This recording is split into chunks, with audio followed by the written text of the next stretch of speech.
मित्रांनो, रिच आणि पुअर याच्यामध्ये एकच गोष्टीमुळे फरक पडला जातो, तो म्हणजे तुमचा माइंडसेट. बहुधा आपल्याकडे जास्तीत जास्त क्लायंट मिडल क्लास क्लायंट आहे. जेव्हा मी कन्सल्टन्सी करतो मिडल क्लासला, तेव्हा मला असा अनुभव येतो की त्यांचा जो माइंडसेट असतो ना, तो पुअर माइंडसेट असतो.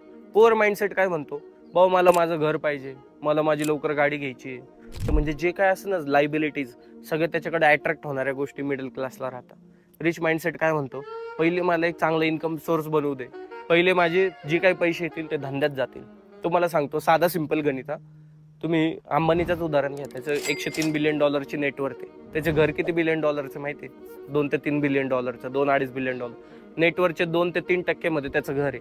शाहरुख खान घ्या, तुम्ही जे जे मोठे मोठे लोक आहेत ना, त्यांचे नेटवरचे 2 ते 3% फक्त घरामध्ये टाकलेले आहेत. आपण काय म्हणतो, 500 कोटीचं घर बांधलं. अरे पण त्याच्याकडे आहेत किती हजार कोटी. त्यांच्या नेटवर्क मधले 2 आणि 3% ते इन्व्हेस्ट करतात ते त्यांच्या रिअल इस्टेट घरावरती, आणि बाकीचे पैसे कुठे आहेत?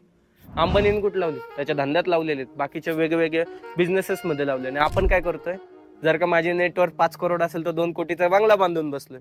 सो ही चूक आपण करतो, आणि याच्याने काय होणार, आपण कायम मिडल क्लास ट्रॅप मध्ये अडकून राहणार. तर तुम्ही आजच ती मेंटॅलिटी बदला. तुम्हाला बदलायची असेल, चांगले ऍसेट्स तुम्ही इन्व्हेस्ट करा, ऍसेट मध्ये इन्व्हेस्ट करा आणि ऍसेट बिल्डिंग कडे फोकस करा. धन्यवाद.